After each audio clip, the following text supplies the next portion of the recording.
What's going on, you fealty people? I hope you're having a good day. I hope you are ready for another video today. Today we're going to be doing the not review of Ghost Recon Breakpoint. Yep, that's right. I got this gold edition version. I had 20% off at Best Buy when I pre-order games and buy physical versions of games, and I get like double points. So you know what? I figured if I'm gonna talk about this game, I might as well be ready to talk about it over the long haul. So maybe a few months from now, when more content comes out and stuff as things go on, I could continue talking about this game, and at least I got it while I still had the 20% off and double points. So yeah, I got the more expensive version. So when I'm talking about the game, like I said, this is not a review.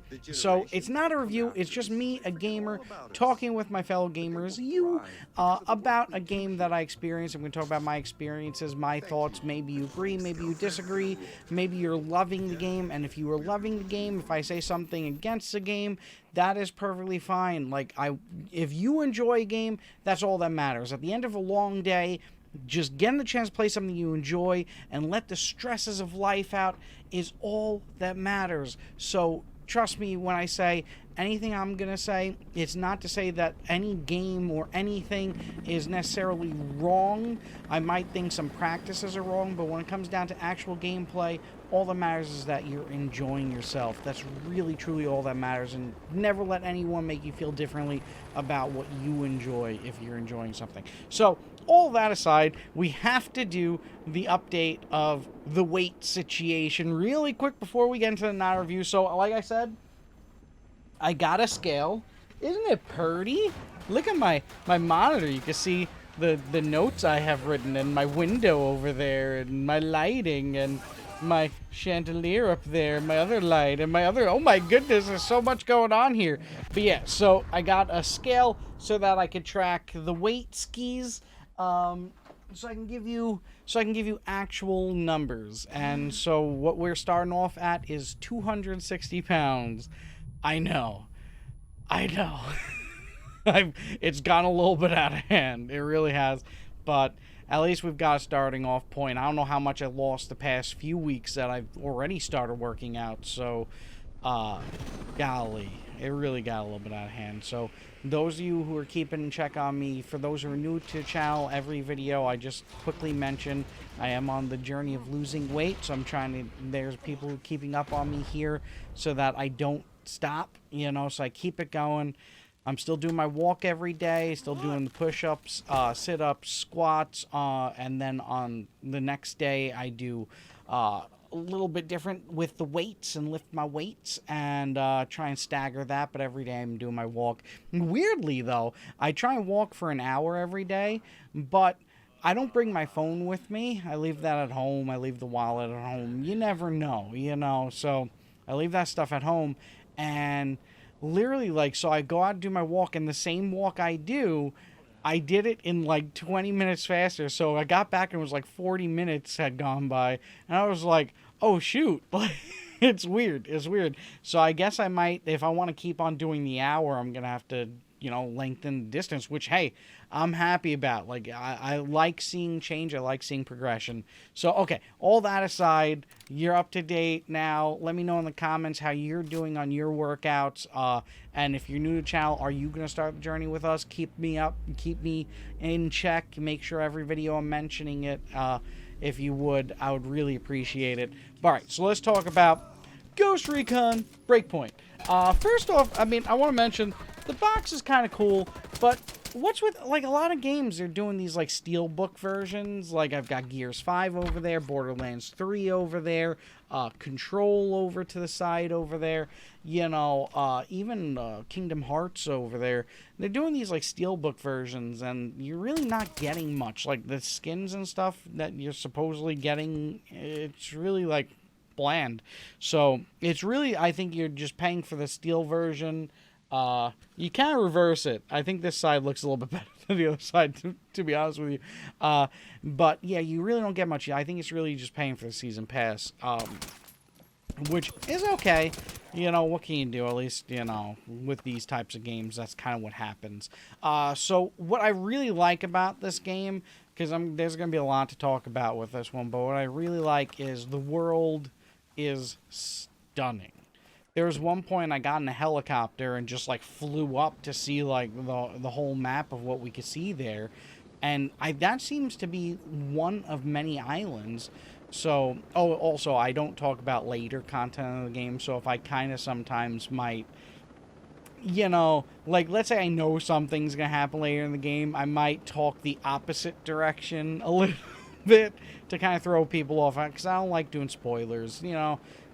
It's not worth it, even if these videos come out late. Who needs it? Who needs it?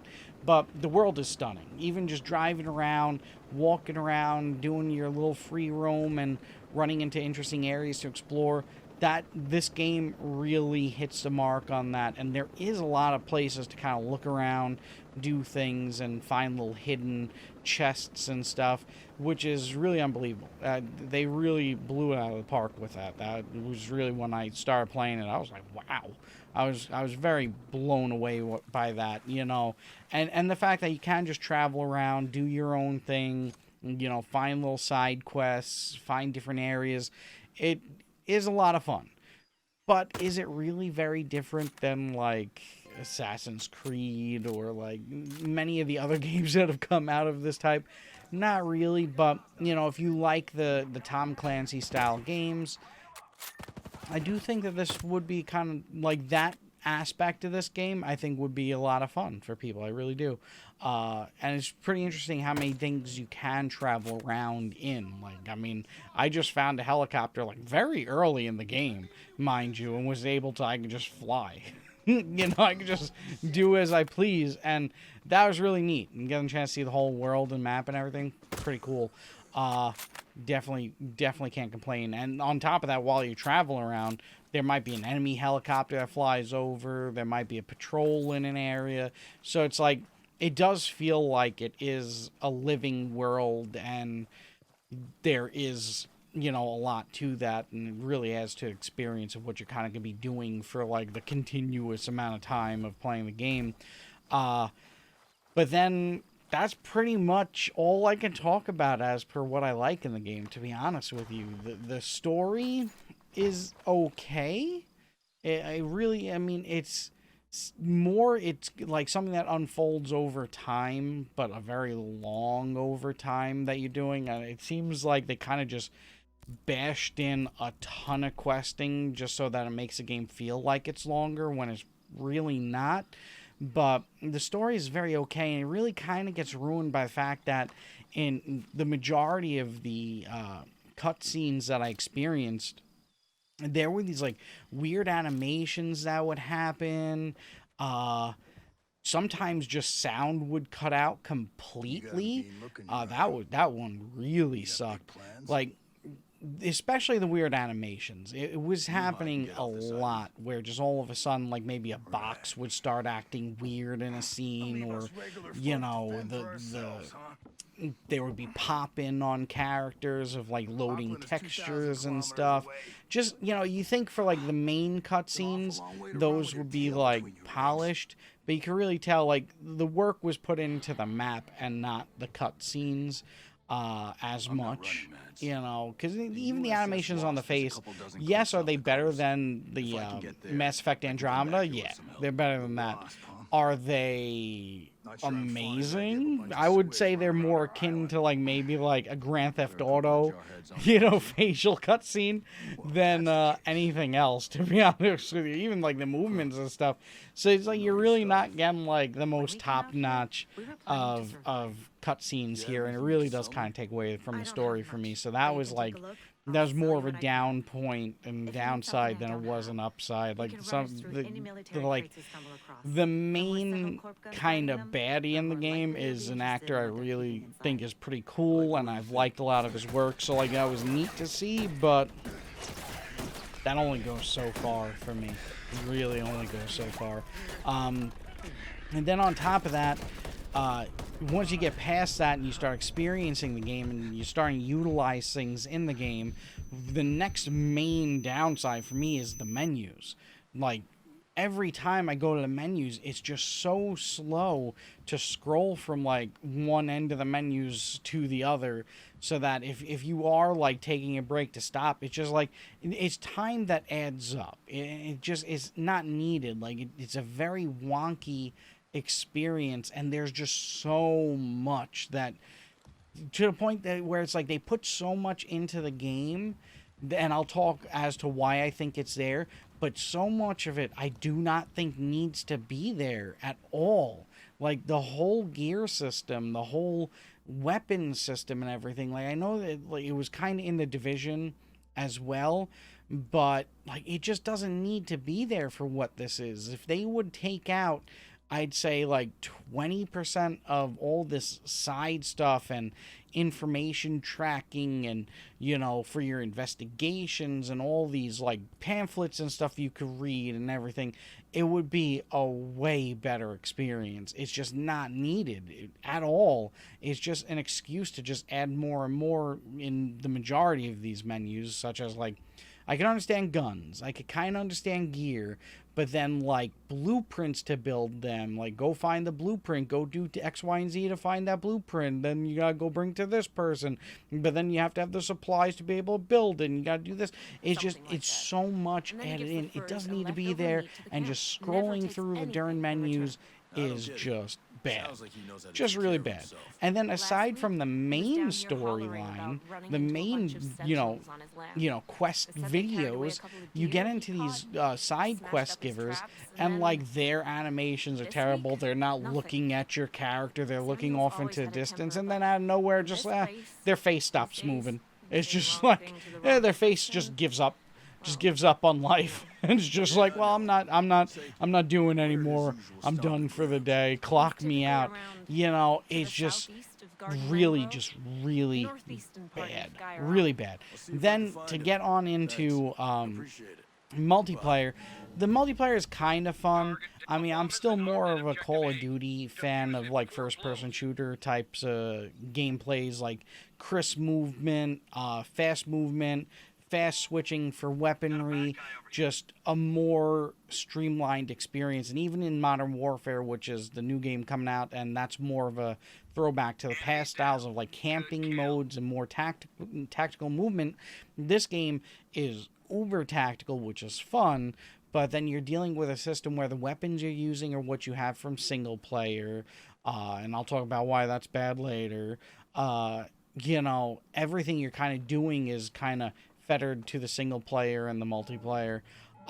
There's supposedly a mode that is like, it has like just like basic stuff, so that it's not like you're going in there with what you have from the single player, but I haven't found it. I don't know where the heck it is. It's just like, I don't know. And on top of that, the queues are very long. You're waiting minutes on time, and when you're in match, every single time I played, someone left within like the first 2 rounds, and then we're sitting there waiting for a long time to refill the group just to finish one more round. It was such a for these reasons, it was a dismal experience. I just want to hop into multiplayer, play some matches. I'd rather them give us weapons, give everyone like, oh, this is the best sniper weapon, this is the best assault weapon, or let us choose what our multiplayer loadout's going to be, make it nice and even between everyone, and just let us have some fun. That's what games are supposed to be, just have some fun. And that's not what this mode was. It just was like a chore. The game feels like a chore overall, because if what you're doing in single player is then going into the multiplayer, now it's like you gotta play through the single player like it's a chore to then get into the multiplayer to just have a little bit of fun. Like, I just want to queue into a match, 10, 20, 30 minutes, play that match, and have some fun with what the basic mechanics are of the game, test my skill against other humans who are the best competitor in comparison to what NPCs are. I'd rather verse a human. There's more change between matches. You never know what to expect, and then just do a thing.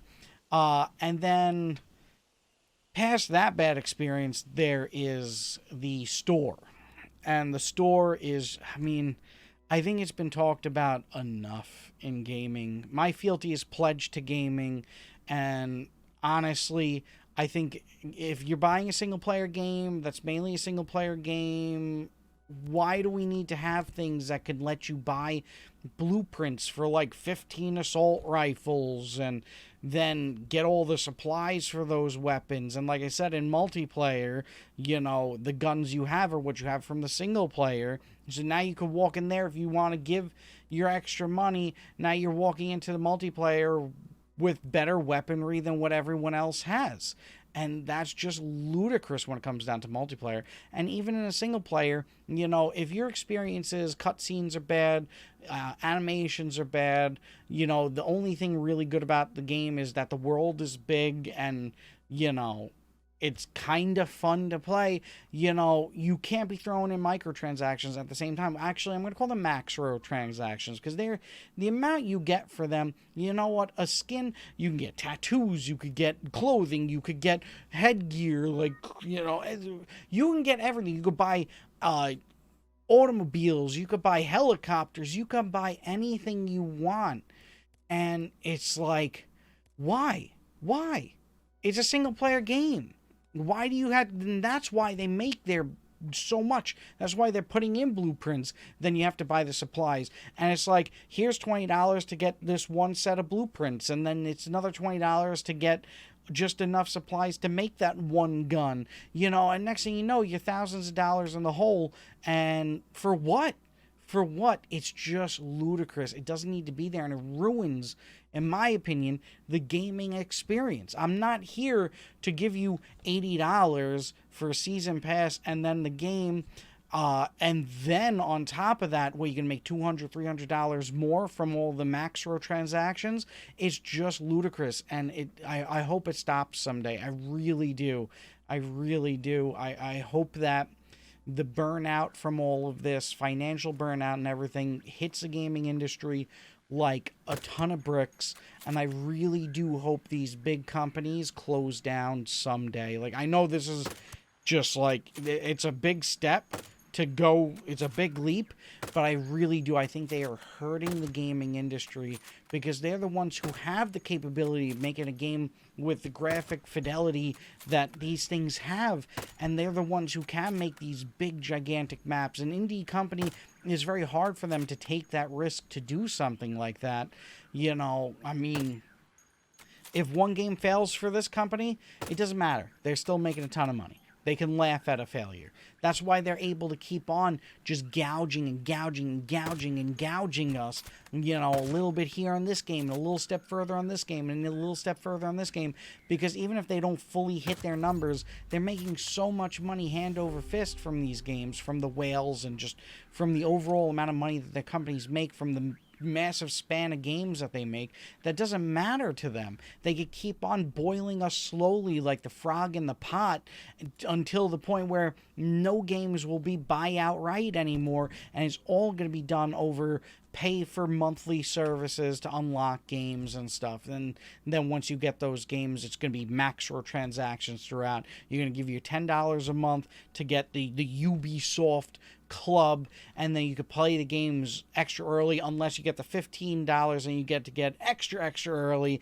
And then to unlock those games, then inside those games there's macro transactions, because you know what, that $15 a month doesn't pay for squat in comparison to paying $60 for a game. But they don't care about the $60 for a game. They want your monthly. They want you signed up for an entire year, and they want you to be paying the macro transactions because they'll make way more money off of those things, because it costs so little for them to just have one person, one graphic designer, to make just 20 skins for one thing. It's so much cheaper for them to do that than to actually make good gameplay, good story, good animations and cutscenes, good games in general. It's so much cheaper to sit there and be like, make me a rock, paper, scissors animation. You know what they do with that rock, paper, scissors? Not one animation. No, it's 3. You got to pay for the rock. You got to pay for the scissors. You got to pay for the freaking paper if you want to be able to play a game rock, paper, scissors with someone. And really, Obviously, it's a single-player freaking game. So what are you doing playing rock, paper, scissors? Who are you playing it with? In the main areas? Maybe.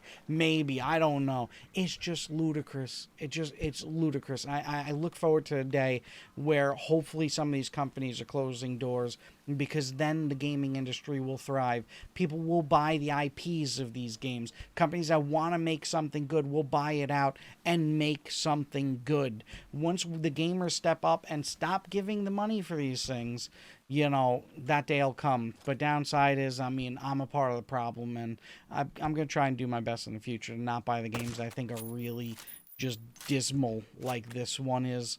When it comes down to microtransactions, I really will. I'm going to do my best on that.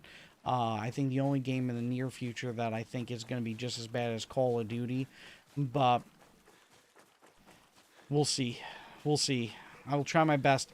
And then the final thing I want to talk about is throughout the whole time I play the game, quite often I'd hit like a loading area or an area where I guess it needs to connect to a server, and then the game just crashed. And I lose connection to the servers. I'm not even able to play the solo portion of the game without being connected to the servers, which just makes no sense to me. So overall, this game, I mean, this isn't a review. Like I said, if you're enjoying the game, I'm really happy for you. I just want people to enjoy the games they're playing. I really do.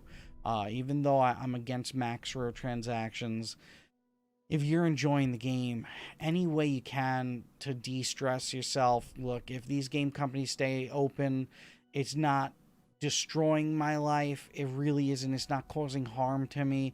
So I really don't hold anything against the people that work at the company that aren't at the highest echelons. I hold it against the CEOs. I hold it against the board. I hold it against the managers. I don't hold it against the devs, and I surely don't hold it against the gamers that enjoy these games. So if you're enjoying it, if it's bringing you peace at the end of your day, that's all that matters. That's truly all that matters. So thank you for watching this video. This is my not a review of this. Thanks for stopping by. Thank you for giving the channel a chance. Please hit like if you would. Leave a comment. Let me know what you think on the weight loss journey. I'll see you in the next video. Bye-bye, bye-bye, bye-bye. Like, comment, subscribe, and follow if you dare.